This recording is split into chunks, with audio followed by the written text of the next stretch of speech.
about this, but last night I was a little dissatisfied with yesterday's engine run. It just wasn't quite right, and I was rather annoyed by a few little things. The oil leak, for a start. You'll see there's a much bigger leather washer under here.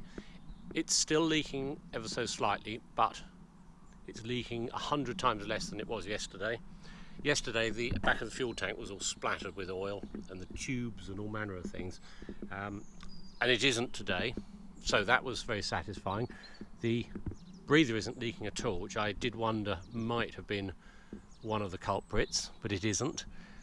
The base of this cylinder is leaking ever so slightly. I'm going to sort that out. That's not very difficult to do at all. It just means taking the pipe off, undoing the barrel and sliding it off a little way, cleaning behind it, putting some gunjo in there, and doing it up again. So that's easily done. So I think getting on top of the oil leak, so that's the first good thing. Anyway, I went out to the shed last night and pulled the plugs out because I was dissatisfied with that misfire. Anyway, this plug was very, very clean, and the plug round here was absolutely as sooty as sin. Really, really dirty, sort of covered in sort of that sort of soot that just rubs straight off with your finger. It's kind of hairy soot. And I don't know whether you noticed, but when I shut the engine down yesterday in the video, there's a strange kind of squeaking sound, a whistling sound for the last few blades just before the propeller flickers to a halt. And reviewing the film, I think that was an air leak. Anyway, there's only a few joints on this for air leaks. The carburetor base seal. These two pipes, there's one each side, these are a really, really tight fit on, so I discounted those because they're a very good tight fit and they've got sealant on them. They don't have clips on them at the moment, just for weight consideration reasons. I'm going to make some wire clips up. That left these joints, the cylinder induction pipes. I took them both off and actually found this one, which is the pipe that came with this head, because it's got an oversized bolt here. I need to make a special bolt, but it's got a BSF bolt in there for now. This was quite badly warped. When I put a ruler on it, this face was quite badly warped. These bolts have obviously been done up very tight in the past, and over time it had distorted the casting. And so I filed it flat, took it off, put it in the vise, and spent quite a lot of time filing it flat, made a new gasket and stuck it down with gunjo. So I hope that has improved things. It's still not perfect, but I think it was better.